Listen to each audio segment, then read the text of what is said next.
Well, they help take care of your fur baby whenever you visit the vet. Sometimes we overlook them, but today we're putting veterinary technicians in the spotlight. Here to tell us how the registered vet techs help her every day is Alicia Spivey. She's a veterinarian at UVH. Good morning, Alicia. Good morning.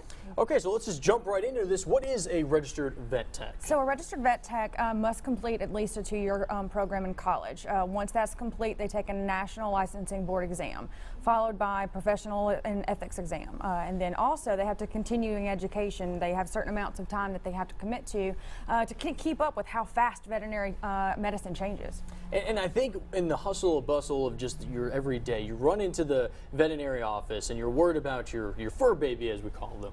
And sometimes you overlook them. So who is the vet tech? What are their jobs there? So they have a myriad of different jobs. In fact, a vet tech can do anything a veterinarian can do except for a couple of key things. They can't perform surgery, they can't diagnose anything, and then they can't come up with prognoses or anything like that. But what they do is they place IV catheters, they change bandages, they address wounds, they help us to do all the diagnostic tests that we do. Basically, they are the hands-on people that are taking care of your pets when they're in the hospital. And I love talking with you before the interview. You kind of describe them, they're just the registered nurses for humans. That's the way we look at it. That's how they are for our pets. Now, if people at home are excited and they really want to get into this, what are some advice that you would have for them? If you really feel that this is something that you want to do, I absolutely recommend that you do get a job as an assistant with a veterinary hospital. It's a tough job, and it comes with a lot of heartache sometimes, but a lot of joy. And the great thing about veterinary technicians is that they love their job.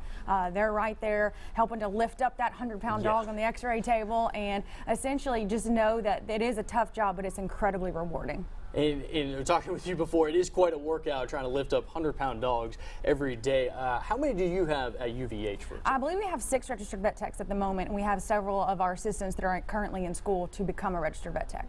And real quickly, because I know we went over it in the beginning of the interview, but if somebody does want to become a vet tech, what are the requirements again? So you have to go to a 2-year college specifically for registered veterinary technicians. Then you have to take a national licensing exam. And then I believe in the state of Louisiana, it's 10 hours of continuing education every year to maintain your license. All right. Well, see, we're going to have all that information on our website after the show, so make sure you check it out there. Alicia, thank you so much for joining us. Thank you. Appreciate it. Definitely.